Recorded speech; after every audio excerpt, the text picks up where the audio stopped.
And nais namin batiin kayo ng masayang Pasko, mapayamang Pasko. At naway magkaroon tayo ng manigong bagong taon, masaganang bagong taon. And we hope na sa mga preparations ni President Pangal, mga technical preparations, sa mga pagkain ni Sister Giselle, naway ma-enjoy ninyo ang gabi ito. And nais ko lang po magbigay ng konting message mula ni President sa Camp Benson para sa mga husband, and the same thing applicable para sa mga babae, at ganoon din sa mga nag-aasang na maging nanay at tatay. Yan po. Sabi niya, once you determine that a high priority in your life is to see that your wife and your children are happy, then you will do all in your power to do so. I am not just speaking of satisfying material desires, but of feeling other vital needs, such as appreciation, compliments, comforting, encouraging, listening, and giving love and affection. Brothers and sisters, naway di lang itong Pasko ito, kundi sa darating ng mga maraming araw ay maging makasanayan na ng mga pamilya natin na makaramdam sila ng nabanggit kong pagmamahal. Ano po? Yun. I-describe na klase ng pagmamahal. And kung hindi man tayo, nagkaroon man tayo ng pagkukulang itong mga nakaraang taon, medyo busy tayo, hindi tayo nakapagparamdam ng pagmamahal, medyo may pagkakamali tayo, ay hindi pa naman huli ang lahat. Pwede tayo magsisipa at magbago. And we hope na itong activity ito magbigay ng strength sa mga couple natin.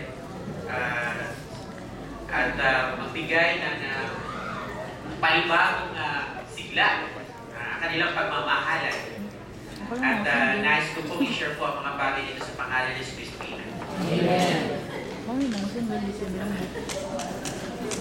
Huwag ka na magreklamo.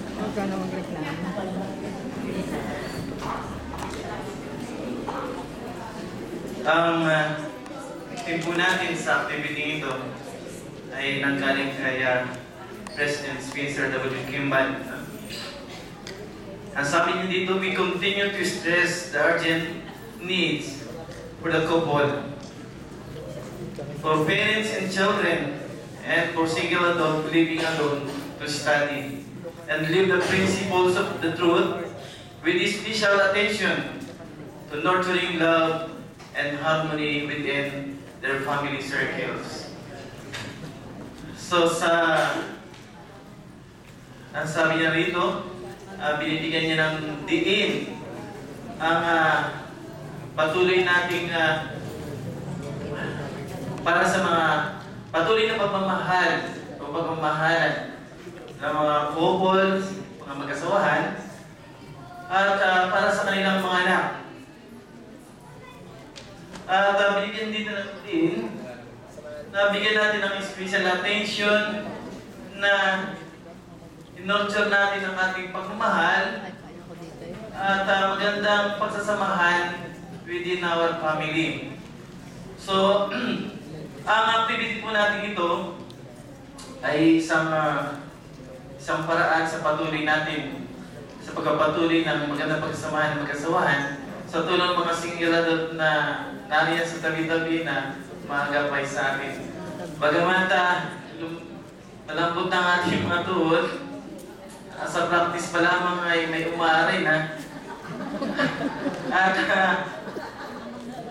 At mga rayuma natin yung naglalabas sa tuwing malamig ang panahon. No?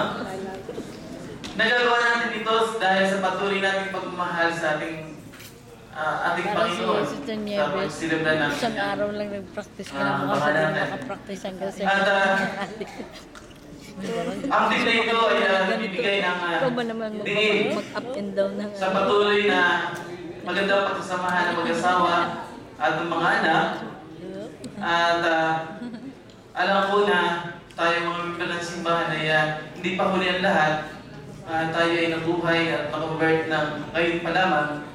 Ngunit hindi pa huli ang lahat upang mahalin natin ang asawa natin, ang ating mga anak, at mapagawa tayo ng magandang next generation na sila po ang magtatamasa sa patuloy nating pagmamahal sa ngayon. So, alam ko po na malaki may tutulong ng team nito, ng activity nito na pinagdad ng ating Pangulong President Bangal, si President Bangal, ay upang may tayo natin ang sayon dito sa lugar na ating pinamuhayan. So, alam ko na ang simbahan natin ay totoo, alam ko na ang activity ito ay magbibigay ng patuloy na pagmamahal sa atin sa bawat isa. So, alam ko na ang simbahan natin totoo at iwag sa pangalan ni Jesus Christ. Amen. Amen. Kain. Maraming salamat po sa nagbigay ng opening prayer natin si Brother Joffrey Cabañez.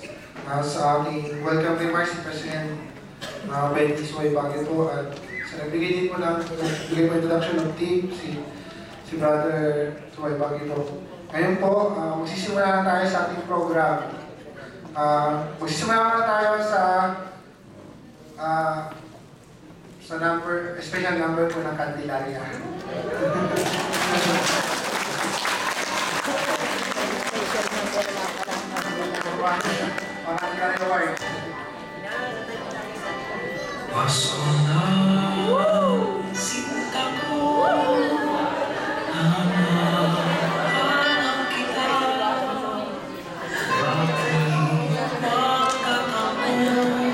Talagang may special number sila.